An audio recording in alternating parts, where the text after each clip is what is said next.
I used to be among the top players in our town's renowned elite division hockey team, a source of pride for our Scandinavian community. My status as a hockey star brought me numerous invitations to various events, including a surprising offer to participate as a model in a fashion show. To my delight, I was paired with a very attractive blonde named Anna Landgren for the grande finale of the show. Anna and I had a pleasant time at the post-show party, which eventually led to us spending the night together.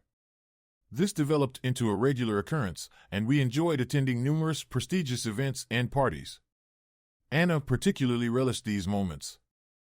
However, as our relationship progressed towards marriage, complications arose. I owned a substantial house, shares in successful companies, and an expensive car, while Anna had relatively few assets aside from her extensive wardrobe. After several disagreements, Anna reluctantly agreed to sign a prenuptial agreement ensuring that our respective premarital assets would remain separate. She did so because we both believed our marriage was based on genuine love rather than financial interests.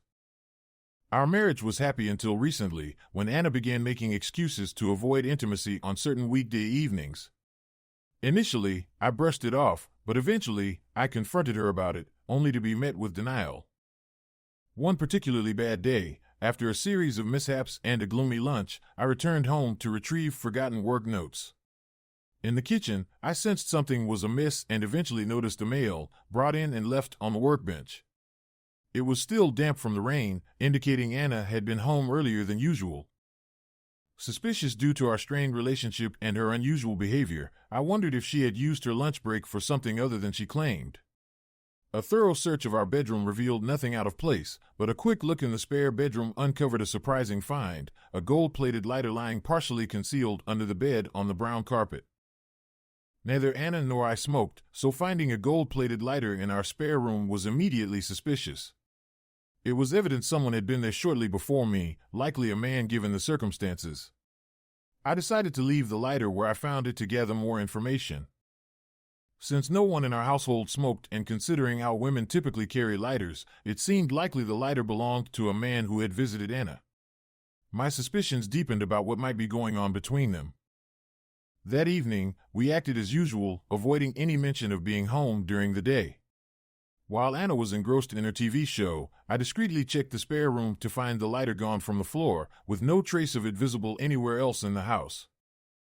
Later that night, pretending to have work to finish, I delayed going to bed. Once Anna was asleep, I quietly investigated her handbag in the hall where she usually kept it. There, I discovered the lighter now tucked inside, confirming my suspicions. Convinced Anna was involved with someone, I grew more determined to uncover the truth. Checking her handbag the next evening, the lighter had vanished again, fueling my suspicions further. Some weeks earlier, a flyer had arrived advertising security alarms, including one with a discrete camera. I purchased this along with 2 smoke detectors, planning to install them on Saturday when Anna was out and the kids were occupied. After a successful installation and testing, I activated the alarm system to monitor weekday afternoons when Anna was alone at home. Initially, everything seemed routine until midday Wednesday when the alarm alerted me. Checking my phone, I saw images of Anna kissing another man in our hallway, a devastating confirmation of my suspicions. The worst possible scenario was unfolding in my own home, and I needed to act swiftly to confront it. If Anna and the man were engaged in intimate activities in the spare room, I hoped they were still occupied when I arrived, allowing me to gather undeniable evidence of my wife's betrayal. Though there was a remote chance they were engaged in something innocent, their earlier kiss strongly suggested otherwise. I rushed home in under 10 minutes, parking my car on the street to avoid detection from the spare room window. Stealthily entering the house, I heard no sounds from the kitchen or living room. The spare room door was closed, but I could discern muffled noises emanating from within. Equipped with a camera set to take multiple shots automatically, I took a deep breath, gripped the camera tightly, and swiftly opened the door. What I saw confirmed my worst fears. Anna, still in her blue top, lying with spread legs while a man in a bright yellow shirt moved rhythmically between them, resembling the colors of the Ukrainian flag. My sudden appearance startled them, and I managed to capture a series of pictures before stowing the camera away. Moving closer, I approached the bed and delivered several forceful blows to the man's face while he remained dazed, offering no resistance as I pulled him away from my screaming wife. Escorting him to the door, I expelled him from the house with little resistance, delivering a few more blows along the way. Returning to the spare room, my wife, now sobbing loudly, had donned her black lace panties and was pulling up her trousers. I confronted her sharply, remarking on her attire with disdain and instructing her to remove the garbage I had thrown out. In tears, she began the predictable apologies typical of such situations, pleading ignorance and promising it was a one-time mistake. I silenced her excuses by retrieving her lover's trousers from the floor, extracting the gold-plated lighter from the pocket, and confronting her with it. "Don't lie to me," I told her sternly. "I know today wasn't an isolated incident. This has been happening every week in this room." When Anna saw the lighter, she immediately realized that I had discovered it a week earlier and correctly deduced its significance under the bed. Her reaction was a shocked exclamation of "Oh my God." Anna's lover was a colleague named Richard Jalindal, whom I had met along with his wife at a dinner hosted by one of Anna's superiors. Checking his driving license confirmed his identity and age, revealing he was 8 years younger than Anna. I instructed Anna to take Richard his clothes, and within minutes they departed in her car. I informed my workplace that I would be absent for the remainder of the day and part of the next, as my marriage had been irreparably shattered, leaving me no reason to allow Richard to continue his deceitful marriage happily. Despite a strong urge to drown my sorrows with a bottle of Jack Daniel's whiskey I had won in a lottery, I resolved to first attend to necessary matters and save my grief for later. Firstly, I downloaded the pictures from the camera. While most were clear on the camera's screen, one of the final images was particularly striking on the computer screen.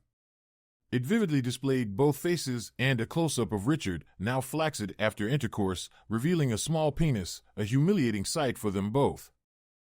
My next step was a call to the bank where Richard's wife worked. When she answered, I disclosed the truth about Anna and her husband's affair in our spare room. She provided her email address, and I promptly sent her the incriminating photo. I then located a phone and email list for employees at Anna's workplace, which she kept in one of her drawers. I sent the damning image to 10 key individuals at her office. Within 10 minutes, Richard called, furious and threatening. He accused me of being a damn idiot and vowed revenge. "Why are you whining?" I retorted. "You made a grave mistake and now you'll face the consequences." He hung up. Shortly after, Anna called in tears, asking how I could be so cruel. "Who's being cruel?"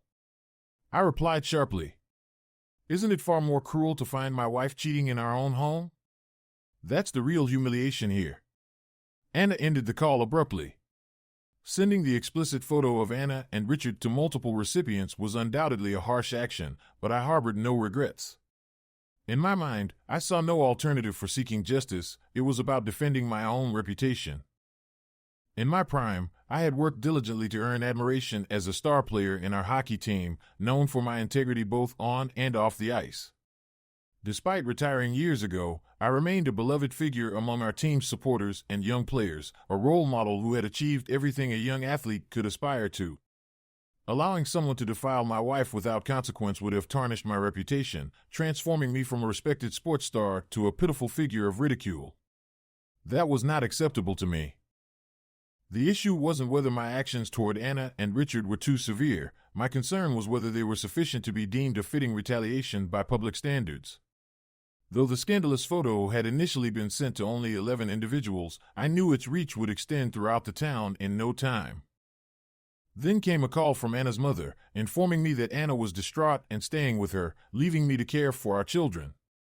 She chastised me for my actions, but I assured her I would look after our kids, despite the uncertainty about their paternity. As for Anna's predicament, I redirected her to ask her daughter why she found herself in such trouble. Anna's mother had never been fond of me, and her call certainly didn't improve our relationship. Later that evening, Marie Jalindal called, seeking answers about Anna's affair and inquiring if there were more photos. I promised to send her all 18 pictures and informed her of my intention to pursue a divorce, as Anna's infidelity appeared to be more than a fleeting indiscretion. Marie revealed that Richard had admitted to a 5-week affair with 7 encounters at our home, concluding that divorce seemed inevitable for them as well. Moments after Marie's call, Anna's mother arrived at my door. I allowed her in, and upon seeing the incriminating photo, she paled and ceased her reproaches toward me. She informed me that Anna would be staying with her for a week to give me time to cool down. I informed her calmly that I was resolute in filing for divorce the following day, now certain of Anna's extended betrayal with Richard. Epilogue: Anna spent 3 months sleeping in what I dubbed the fuck chamber until she and Richard found an apartment to rent together. Predictably, they became the subject of town gossip for a while, but public scandals fade as new ones arise. Despite this, Anna still receives invitations from intoxicated men who suggest she deserves someone better and bigger than her inadequately endowed lover. I purchased a new house currently under construction in a scenic Lakeview area and plan to sell this old house at a tidy profit. Despite Anna's betrayal, she remains a good mother, and we share custody of our children. A DNA test confirmed my paternity, bringing certainty to our family situation. I am now single and still deeply missing Anna, but I have not actively sought a replacement. One thing is certain, I will never take Anna back, despite her claims that she and Richard are likely to split up soon. According to Anna's confession to her best friend, her affair with Richard was a profound mistake that she will regret for the rest of her life.